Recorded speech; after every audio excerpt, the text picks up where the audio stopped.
حیا نے میسج پر بلو ماسک کہا تھا اور نیلی مسجد کے باہر کے سبزہ زار پہ نصب بینچوں پہ ہی وہ اسے دور سے نظر آ گئی تھی۔ ایک لمحے کے لیے تو وہ اسے واقعی پہچان نہیں پایا۔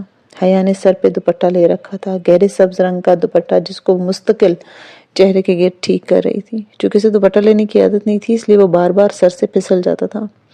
نیلی مسجد کے باہر کبوتر پھڑپھڑاتے ہوئے اڑ رہے تھے۔ کتنی ہی دیر تو وہ اس منظر کو ٹھہر کر دیکھتا گیا۔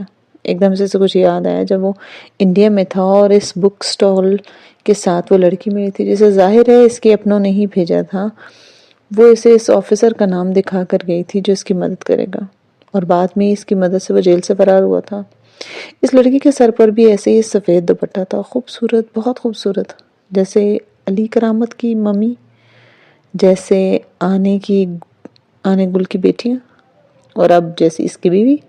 یہی تو چاہا تھا اس نے زندگی سے کہ اس کی بیوی ایسی ہو، بھلے وہ چہرہ ڈھکے نہ ڈھکے مگر باقی ہر طرح سے خود کو ڈھکے وہ، اور آج اس کی یہ خواہش پوری ہو گئی تھی۔ اس کو ایک مرمرہ جمیلہ مل گئی تھی، اور تبھی اس کی نگاہ حیا کے مقابل بیٹھے نوجوان پہ پڑی۔ وہ ریسٹورنٹ سے وہ فرائنگ پین کیوں نہیں لایا؟ آخر یہ یہاں تک اس کے پیچھے آ گیا۔ ایک لمحے کو اسے شدید غصہ آیا، مگر جب اس نے دوبارہ حیا کو دیکھا تو جیسے بہت سے مناظر ایک منظر کی روشنی میں غائب ہو گئے۔ داور کی مہندی کی ویڈیو، حیا کے ساتھ آدمی کار میں بیٹھنا، بارش میں سرخ کوٹ میں ٹاکسن پہ چلتی لڑکی، سارے منظر غائب ہوتے گئے، ایسے جیسے کبھی تھے ہی نہیں۔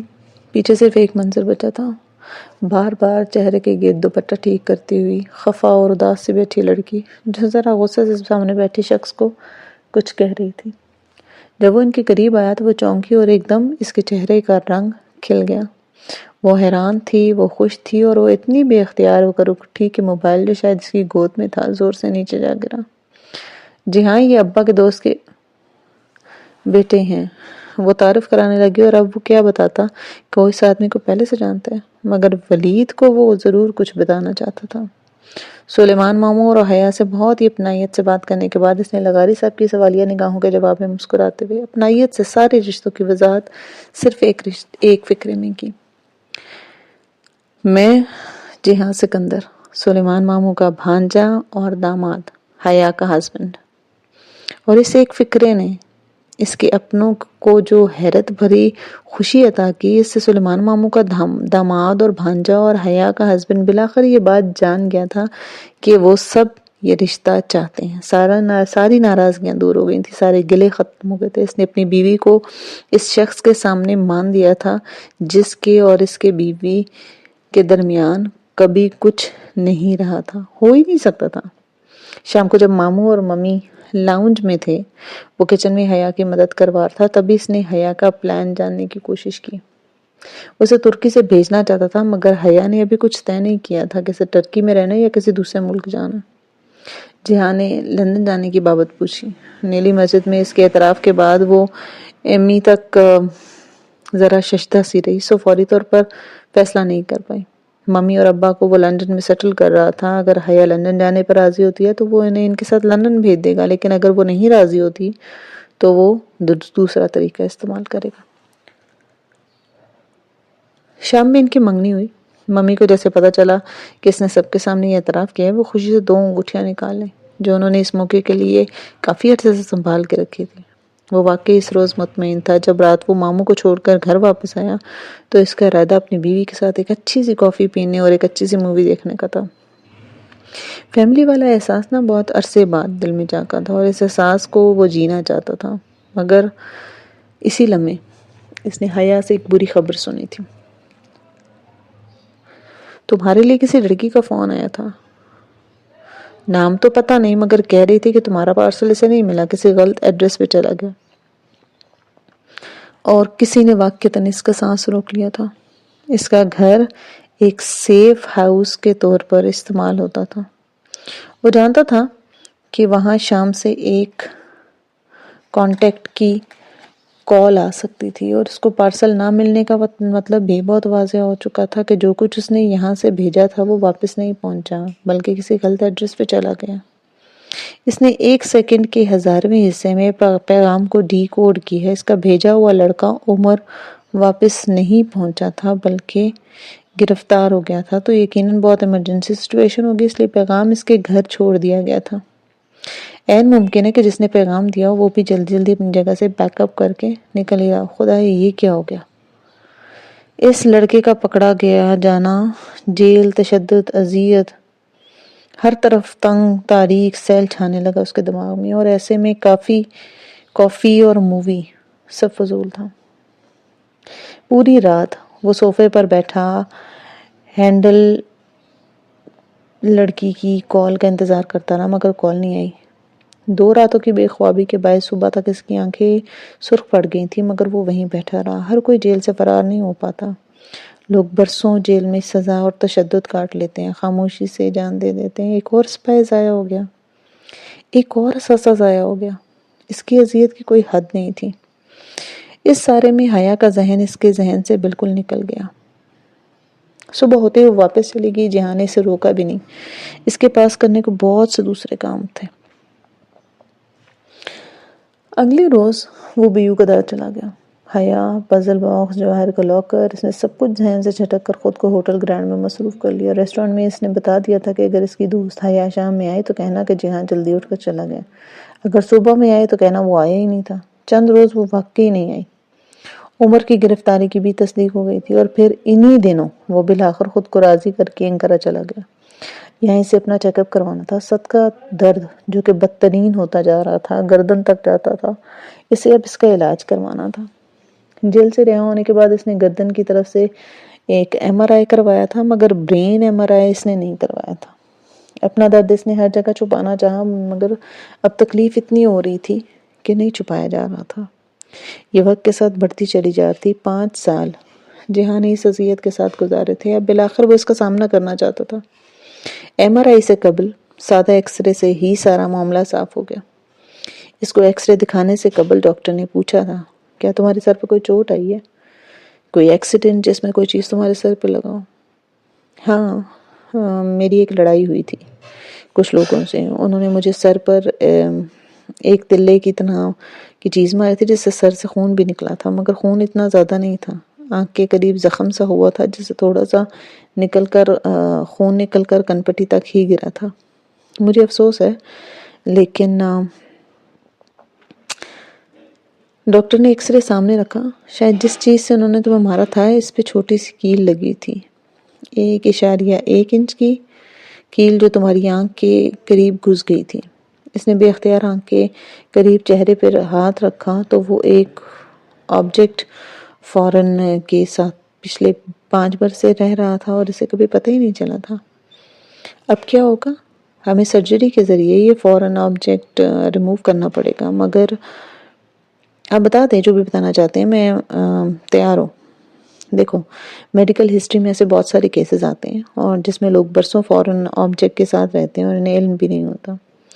وہ آدمی جس کے گلے کے قریب چاقو کا پھل، اور میرا مطلب ہے واقعی چاقو کا پھل گھس گیا تھا، 4 برس تک اس کو علم ہی نہیں رہا اس کے گلے میں کچھ ہے۔ اور جرمنی کی ایک عورت 30-35 برس کی اپنے برین میں 8 سینٹی میٹر لمبی پینسل لیے رہی۔ سرجری سے بہت سی چیزیں نکالی جاتی ہیں، مگر یہ ننھی سی کیل تمہارے آپٹک نرو کے ساتھ بالکل پھنسی ہوئی ہے۔ چند ملی لیٹر بھی اگر آگے پیچھے ہوئی تو تم اندھے ہو جاؤ گے۔ اب اس سرجری کا کم از کم میں رسک نہیں لوں گا۔ اس کی کامیابی کے چانسز کم اور تمہارے اندھے ہونے کے چانسز زیادہ ہیں۔ وہ خاموشی سے عادتاً لب دبائے سنتا رہا۔ کبھی وہ سوچتا تھا کہ وہ بہت خوش قسمت ہے کہ وہ بغیر کسی مستقل انجری کے جیل سے باہر آ گیا اور فوج کے لیے ناکارہ نہیں ہوا، مگر وہ غلط تھا۔ جیل افسران نے اسے پہلے دن کہا تھا کہ کوئی اس جیل سے مرا یا اپاہج ہوئے بغیر باہر نہیں گیا۔ وہ ٹھیک کہتے تھے، وہ بالکل ٹھیک کہتے تھے۔ پھر میں کیا کروں؟ بہت دیر بعد اس نے پوچھا تو ڈاکٹر نے نفی میں سر ہلا دیا۔ تم دوسری رائے کے لیے کسی اور کے پاس جا سکتے ہو، باہر چلے جاؤ، جرمنی بہتر رہے گا۔ یقیناً کوئی مجھ سے اچھا سرجن یہ رسک لینے پہ تیار ہو جائے گا۔ وہ رات بہت تکلیف دہ تھی، ایک طرف سر کا درد اور اب نکسیر پھوٹنا، اور دوسری طرف اندھے ہو جانے کا خدشہ۔ وہ کس کا انتخاب کرے؟ کیا اس کیل کو سر میں رہنے دے اور ایسے ہی تکلیف میں رہے، یا پھر نکلوا کر خطرہ مول لے لیں. اور اگر وہ اندھا ہو گیا یا اپاہج ہو گیا تو کیا ہوگا؟ کریئر ختم، ملکی خدمت ختم، حکومت کا لاکھوں روپے کا خرچہ. دوسرے لفظوں میں زندگی ختم. صبح وہ سیدھا ریسٹورنٹ چلا گیا. آج پہلی دفعہ اس کا کوئی بھی کام کرنے کو دل نہیں چاہ رہا تھا. زندگی پہلے بھی بے یقین مگر اب تو بے حد ہی بے یقین ہو گئی تھی. کریئر کا ختم ہونا اس کے لیے زندگی ختم ہونے کے برابر تھا، مگر وہ پھر بھی رسک لے گا. خطرہ لیے بغیر بھی کوئی زندگی ہوتی ہے بھلا؟ جی ہاں بھائی، وہ آپ کی دوست آئی تھی رات کو. کاؤنٹر پہ جز وقتی بیٹھنے والے لڑکے نے سے بتایا تو وہ چونکا. حیا اپنی دوست کے ساتھ آئی تھی اور آپ کا پوچھ رہی تھی، پھر چلی گئی. کافی دیر بعد وہ دوبارہ آئیں. ان کے پیچھے شاید کوئی لگا ہوا تھا. انہوں نے بیک ڈور کا راستہ مانگا، پھر وہیں پینٹری میں بیٹھی رہی. 1:15 بجے وہ پیچھے سے نکل گئی. اور کچھ؟ اور پاشا بھی آئے تھے. کیا کہہ رہا تھا وہ؟ آپ کا انتظار کرتے رہے یہیں دروازے کے پاس کرسی پہ بیٹھ کے. اچھے موڈ میں نہیں تھے، آپ سے ملنا چاہتے تھے. کیا وہ دونوں لڑکیاں اس کی موجودگی میں آئی تھیں؟ جی، وہ دونوں دروازے کے پاس کھڑی باتیں کر رہی تھیں. وہ ساتھ ہی بیٹھے تھے. انہوں نے چہرے کے آگے اخبار کو رکھا تھا. مجھے نہیں لگتا کہ ان دونوں نے ایک دوسرے کو دیکھا ہوگا. پھر جب وہ دوسری دفعہ آئے تب تک وہ جا چکے تھے. اچھا. وہ مطمئن ہو کر اندر چلا گیا. پاشا بے نے حیا کو دیکھ لیا ہو تب بھی وہ ہرگز نہیں جان سکتا کہ وہ جہاں کی بیوی ہے. اسے جاننا بھی نہیں چاہیے تھا. کمزوریوں کو یوں کیسے پکڑا جاتا ہے جہاں سے بہتر کوئی نہیں جانتا تھا. اس لیے وہ اپنی کوئی کمزوری پکڑے جانے دے، وہ یہ نہیں چاہتا تھا. بس اب جلد از جلد حیا کو یہاں سے بھیجنا تھا. استنبول غیر محفوظ ہے، کم از کم اس کی فیملی کے لیے. مگر اسے واپس بھیجنے سے قبل ضروری تھا کہ وہ اپنا پزل باکس کھول لے اور لاکر بھی. وہاں موجود گارڈز کو اس نے ہدایت دی کہ جب بھی کوئی 9 نمبر کا لاکر کھولنے آئے، گارڈ اس کے نمبر پہ ایک میسج کر دے. چند پیسے لے کر گارڈ اس کام پہ راضی ہو گیا اور ابھی تک کوئی لاکر کھولنے نہیں آیا تھا. جب وہ بیو قدا گیا تو اس نے اپنی الماری چیک کی. پزل باکس وہاں نہیں تھا. وہ عائشہ نے رکھ لیا تھا یا حیا نے واپس کر دیا تھا. یہی پوچھنے کے لیے اس نے بہارے کو بلایا. وہ سر جھکائے اوپر آئی اور صاف صاف بتا دیا کہ پزل باکس اس نے حیا کو دے دیا. چند لمحے وہ کچھ نہیں کہہ سکا. اس کا اندازہ بالکل ٹھیک تھا. بہارے کو عائشہ سے راز نہیں رکھتی. یقیناً اس نے سب سے پہلے عائشہ کو بتایا ہوگا. اس نے بہارے پہ غصہ نہیں کیا. غصے والی بات ہی نہیں تھی. وہ اس کے سامنے ایک پنجے کے بل بیٹھ گیا اور اسے راز کے بارے میں پوچھنے لگا. پھر تو مجھے تمہارے دوسرے وعدے کا بھی اعتبار نہیں کرنا چاہیے. اور اب تو وہ اس سے پہلے بھی سے زیادہ وعدہ کر چکی تھی کہ وہ اس پاک سپاہی کو جنازہ نہیں دے سکے گا جس کا اس نے ابا کے ساتھ دفنایا تھا. مگر شاید بہارے اس کو جنازہ دے سکتی تھی. یہ الگ بات تھی کہ قبر بلو ہونے پہ سب لوگ آپ لوگوں کو پہچاننے سے انکار کر دیتے ہیں. مگر بہارے جو تھی وہ مصر تھی اس بات پہ کہ ایسا نہیں ہوگا. پورا دلار بلکہ پورا ٹرکی تمہیں چھوڑ دے مگر بہارے تمہیں کبھی نہیں چھوڑے گی. مگر بہارے گل کے چہرے پہ شدید غصہ ابھر آیا جب جہاں نے اس کو نئی دوست کا ذکر کیا. وہ حیا کو بہت پسند کرتی تھی مگر عبد الرحمن اس میں دلچسپی رکھتا ہے. یہ بات اس کو بالکل پسند نہیں تھی. وہ اپنے کزن کو پسند کرتی اور اس کا کزن بہت ہینڈسم ہے. اس نے اپنے طور پر عبد الرحمن کو دوبارہ سے مقابلے کا احساس دلایا. بہارے نے حیا کا کزن کہاں دیکھا یہ وہ عائشہ سے بعد میں پوچھے گا، مگر پہلے اس نے عبد الرحمن کے متعلق حیا کی رائے جاننی چاہیے. تو وہ فوراً بولی یہ سچ ہے، اسے تم بالکل بھی پسند نہیں. تب وہ بہارے کے سامنے سے اٹھ گیا. وہ زیادہ دیر رکے گا تو بہارے سمجھے گی کہ عبد الرحمن اسے معاف کر دیا، مگر وہ عائشہ کی طرح اسے بھی یہ تاثر دے گا کہ وہ خفگی اتنی جلدی بلانے والوں میں سے نہیں ہے. تب بہارے نے اسے پہلے لکھنے والے کی بابت پوچھی. وہ ذرا چونکا، پھر لا علمی ظاہر کی، مگر اس کی اگلی بات نے واقعتاً اس کو چونکا دیا تھا. اس نے کیوں نظر انداز کیا تھا کہ جو باکس اس نے بہارے کو دیا ہے وہ جو حیا کو دیا تھا، دونوں کی پہلیوں کی لکھائی کا انداز ایک سا تھا، جبکہ ایک میجر احمد نے دی تھی اور دوسری عبد الرحمن نے. دونوں کو ایک سا تو نہیں ہونا چاہیے تھا. حیا نے محسوس کر لیا تو عائشہ نے بھی کر لیا ہوگا. عبد الرحمن کا اصل تعارف میجر احمد عائشہ کو نہیں پتہ چلنا چاہیے. شام میں وہ عائشہ کے پاس بالخصوص اسی مقصد کے لیے آیا، مگر حیا نے اس کے سامنے کسی میجر کا تذکرہ نہیں کیا تھا تو وہ مطمئن ہو گیا. پھر خیال آنے پر پوچھا. بہارے کہہ رہی تھی حیا کا کزن کافی ہینڈسم ہے. تم اس دفعہ اسے ساتھ نہیں لائی تھی جب میں حیا سے ملنے آیا تھا؟ پھر بارے کو کیسے پتہ چلا؟ نہیں، وہ دراصل حیا نے اسے کہا تھا کہ اس کی اپنی کزن سے شادی ہو چکی ہے، تو بہارے مجھ سے بار بار پوچھتی کہ اس کا کزن کیسا ہے۔ میں نے کہہ دیا بہت اچھا ہے، جو سچ تھا وہی کہا نا۔ تھینک یو عائشہ، تم نے ہمیشہ میرا ساتھ دیا ہے۔ میں کبھی تم سے کوئی اور فیور مانگوں گا تو کیا تم مجھے دو گی؟ عائشہ نے سر اٹھا کر اس کو دیکھا، چند لمحے دیکھتی رہی، پھر گردن اس بات میں ہلا دیا۔ تم مجھ پہ بھروسہ نہیں کرتے، مگر تمہیں کرنا چاہیے۔ اور یہ کہہ کر وہ دوبارہ سے اپنے کاموں میں لگ گئی۔ پھر ایک روز اس نے حیا کو میجر احمد کی طرف سے فون بھی کیا۔ اس کی باتوں سے اسے لگا کہ وہ باکس کے عبد الرحمن کی طرف سے ہونے کے بارے میں جان چکی ہے۔ اس روز وہ ذرا جھنجھلائی ہوئی تھی، شاید وہ تنگ آ گئی تھی۔ چلو خیر، جلد یہ بدیری کھیل ختم ہونے والا تھا۔ چند روز اس روٹین میں گزارنے تھے، صبح ہوٹل گرینڈ اور دوپہر کو فیری لے کر استنبول آ جانا۔ طیب ابھی واپس استنبول آ چکا تھا اور اس نے بار بار مداخلے شروع کر دی تھی۔ جو وعدے کیے تھے پورے کرو، اور وہ جواب میں اسے ٹال دیتا تھا، مگر صرف تھوڑا سا وقت مزید مانگ رہا تھا۔ اپنی جگہ طیب ابھی بھی ٹھیک تھا۔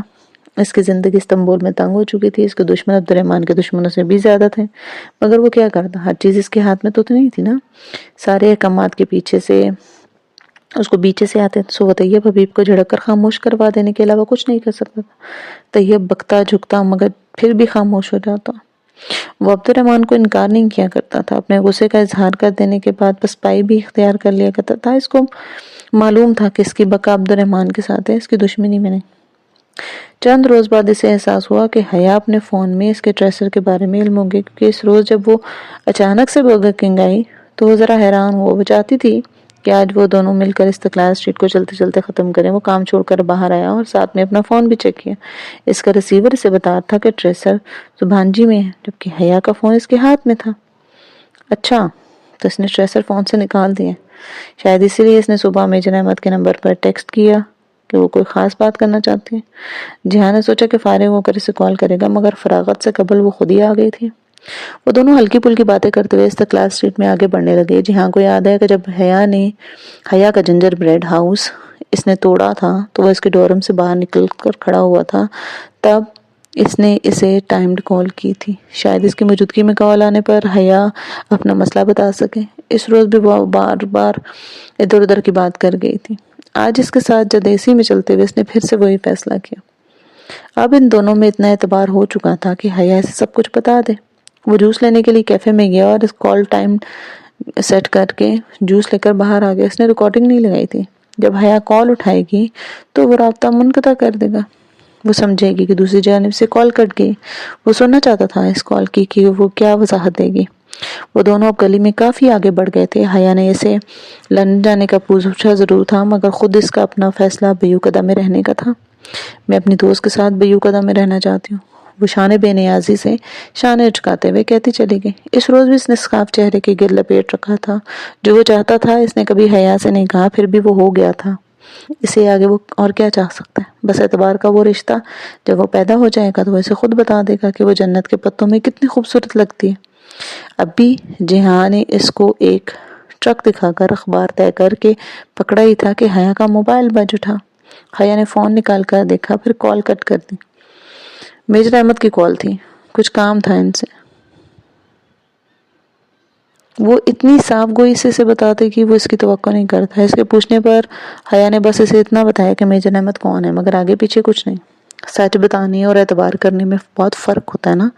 اس کے درمیان سچ بولنے کا تعلق قائم ہو چکا تھا، مگر اعتبار کا رشتہ شاید ابھی قائم نہیں ہوا تھا۔ اس نے حیا کو اپنے بارے میں بھی تو سچ نہیں بتایا تھا نا، نہ ہی حیا نے اسے وہ تمام واقعات بتائے تھے جو اس کے ساتھ پچھلے چند ماہ میں ہوئے۔ جب وہ واپس چلی گئی تو وہ ریسٹورنٹ آ گیا۔ اس کا دل مطمئن بھی تھا اور نہیں بھی تھا۔ حیا نے اسے جھوٹ بھی نہیں بولا تھا، مگر اس پہ اعتبار بھی نہیں کیا تھا۔ وہ لندن اس کے ساتھ جانا بھی نہیں چاہتی تھی اور وہ بیوقدہ میں رہے، وہ یہ چاہتا بھی نہیں تھا۔ مگر جب دونوں کے درمیان اعتبار کا رشتہ تھا ہی نہیں تو وہ کس مان پہ اس سے کچھ منگوا سکتا ہے؟ وہ ٹرکی صرف جہاں کے لیے آئی تھی، وہ یہ بات جان گیا تھا، اور اب اس کو یہاں سے صرف وہ اپنی وجہ پر ہی واپس بھیج سکتا تھا۔